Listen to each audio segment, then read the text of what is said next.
부동산 시장이 예상대로 빨리 냉각이 되고 있네요. 서울 아파트 값이 패닉이라는 단어가 지금 언론 지상에 나온다는 자체가 냉각의 속도가 빨라진다는 이야기고요.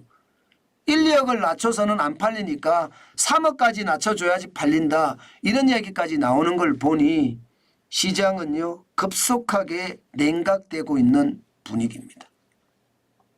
야, 시장이 이렇게까지 빨리 냉각이 될 줄이야. 예, 저는 진짜 놀랬다. 물론 말입니다. 금리 인하에 대한 이야기가 나오기 때문에 시장은 또 달라질 수는 있습니다. 분명히 또 달라질 수는 있어요. 금리 인하가 미국이 3번 인하를 한다고 했으니까 우리도 인하할 거다. 그러면 금리에 대한 부담이 없다. 이렇게 생각해서 더 버틸 사람들도 생기고 분명히 달라질 수 있는 요소는 있습니다. 그렇지만 현재까지 금리 인하에 대한 이야기가 없던 지난주까지 상황을 보면 지금 서울 아파트 값은 분명히 변해지고 있는 거 맞습니다. 제가 한번 보여드렸을 겁니다. 2년새 서울 노원구 매매 가격 하락액이 어떻게 되는지 말입니다. 2억 6천만 원이 떨어졌습니다. 실제 국토부 실거래가 공개 시스템에서 나오는 내용입니다. 보시는 것처럼 굉장히 많이 떨어졌어요. 지난 2021년 10월 22일에 14층이 7억 2천만 원이었거든요. 그런데 올해 12월 4일에 6층이 4억 6천만 원입니다. 금액으로 보면 36.1% 2억 6천만 원이 떨어진 수치입니다. 떨어지고 있는 건 사실이죠. 떨어지고 있는 건 사실입니다. 분명히 떨어지고 있는 것도 사실이고요. 제가 여러분들에게 지표를 가지고 계속 제가 여러분들에게 설명을 드렸는데 그 지표가 저는 현실화됐다 이렇게 생각합니다. 그 정도로 말입니다. 시장의 분위기는 냉각의 속도가 굉장히 빠르다는 이야기입니다. 자, 실질적으로도 한번 보실래요? 이것은 국토부 실거래가 공개 시스템을 본 내용이고요. 실제 서울 아파트 평균 거래 금액 추이를 보면요. 2023년 올해입니다. 8월에 평균 거래 금액이 11억 3,315만 원이었습니다. 그런데 지금은요. 지금 12월 현재 8억 8,209만 원이에요. 4개월 사이에 22.2%가 떨어졌다는 사실입니다. 지금 보시는 것처럼 2억 5,106만 원이 떨어졌죠. 그러니까 3억 싸게라도 판다는 이야기가 현실이라는 이야기. 3억 싸게라도 판다는 이야기가. 이게 말입니다.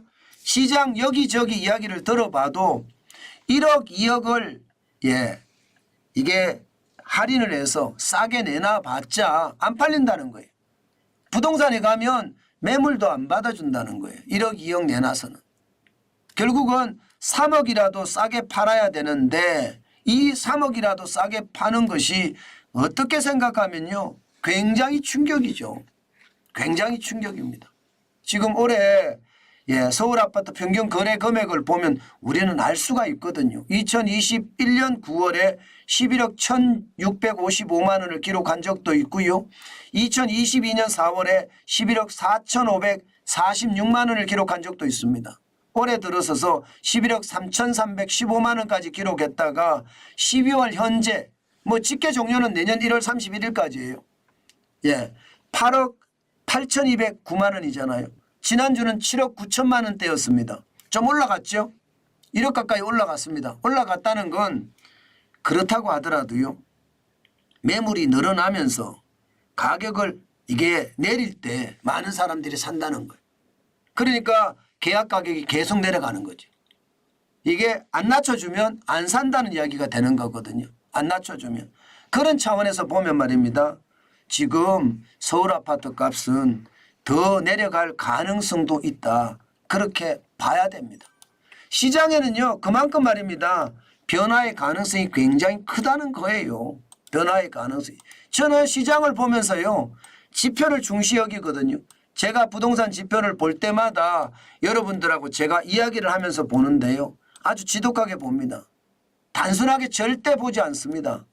예, 시장을 볼 때 부동산은 큰 금액이기 때문에 여러분들에게 제가 잘못된 지표를 절대 이야기 안 하려고 진짜 노력합니다.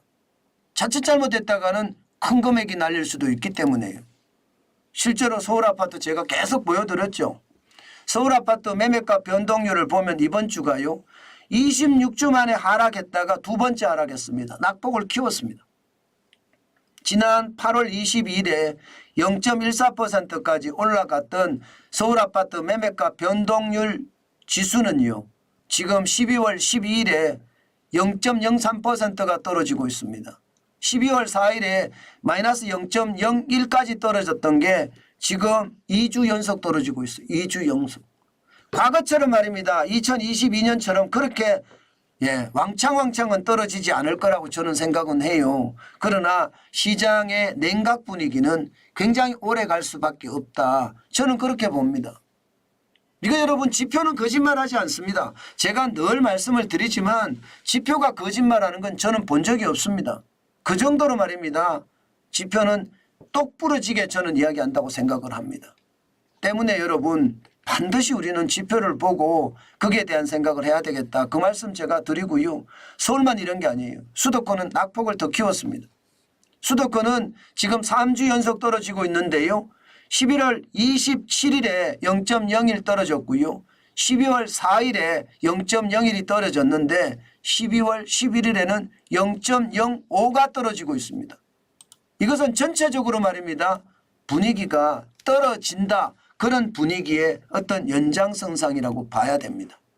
그만큼 말입니다. 시장의 분위기는 다르다. 이 말씀 제가 꼭 드리고 싶고요. 전국 아파트 매매가 변동률도 마찬가지입니다. 지금 낙폭을 더 늘리고 있거든요. 11월 27일에 마이너스 0.01이었죠. 12월 4일에도 마이너스 0.01. 그리고 12월 11일에는 마이너스 0.04까지 떨어지니까 낙폭을 더 늘리고 있습니다. 낙폭이 계속 늘어날까 안 늘어날까는 지금 당장 이야기할 수는 없습니다. 왜냐하면요. 이제 금리 인상에 대한 금리 인하에 대한 어떤 반응이 올 것인지 그것도 반드시 살펴봐야 됩니다. 미국이 금리를 3차례 인하했을 때 우리도 3차례 같이 인하할 수 있느냐? 저는 그렇게 인하할 수는 없다고 봅니다. 그렇게 인하할 수는. 왜냐하면 지금 우리는 물가도 제대로 못 잡은 상태고요. 지금 이 상태에서 만약에 금리를 인하했다가는요. 안 그래도 가계대출의 폭발에 대한 위험이 있는데 그 폭발의 위험이 커지지 않을까요? 저는 충분히 그럴 수 있다고 생각합니다. 그렇기 때문에 섣불리 금리 인하의 단행에 어떤 쉽지 않다고 보입니다. 그런 차원에서 보면요.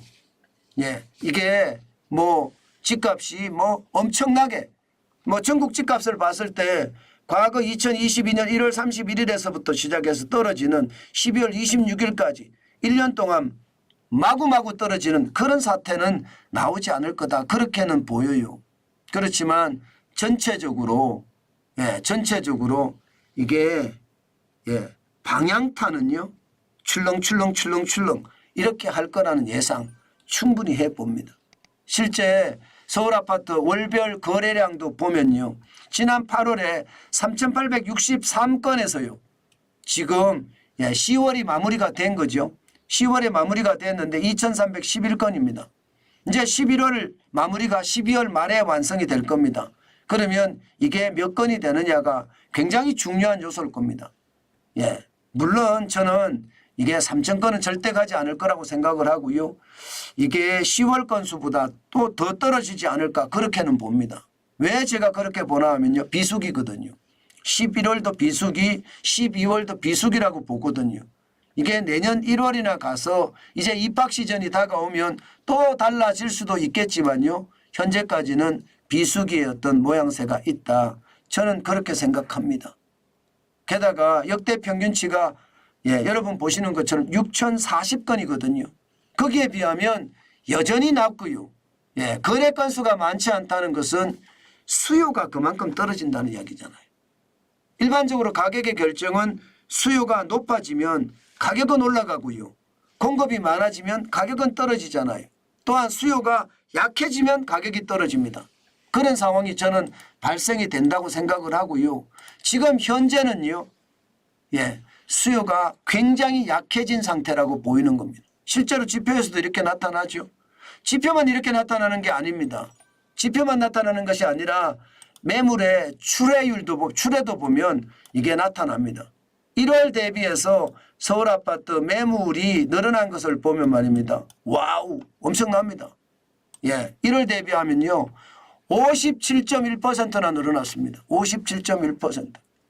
예, 1월 2일에 49,198건이었는데요. 12월 14일에는 예, 77,269건이잖아요. 연초 대비하면 57.1%, 28,071건이 늘어났습니다. 그러니 말입니다. 싸게라도 3억 싸게라도 판다는 이야기가 나오는 거죠. 저는 여러분 결국 한국은행의 기준금리를 어떻게 하느냐가 부동산 시장의 전체적인 흐름을 좌우할 거라고 생각을 하는데요. 현재까지 보면요. 한국은행이 기준금리를 내리기가 쉽지 않을 겁니다. 자칫 잘못 내렸다가는요.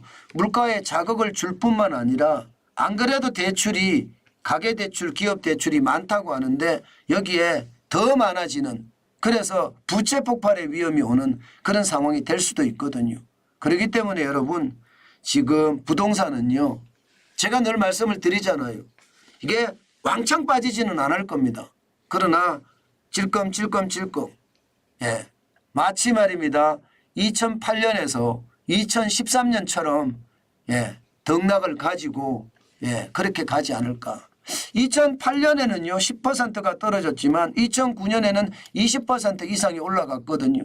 그러나 2010년, 11년, 12년까지 그때는 마이너스가 됐습니다. 그리고 2013년이 되어서야 겨우 말입니다.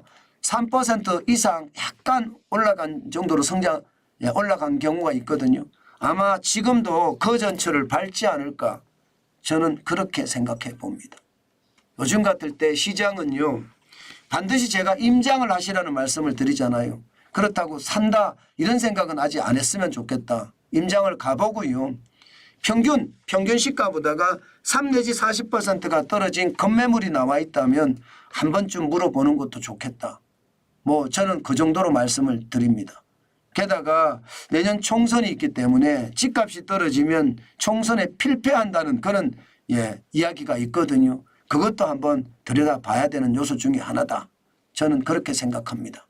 제가 마지막에 예, 집값이 하락하면 총선 필패한다 그런 말씀을 드렸는데 이것도 진짜 중요한 요소기는 해요. 반드시 들여다봐야 되는 요소다. 그렇게 생각합니다. 중요한 것은요.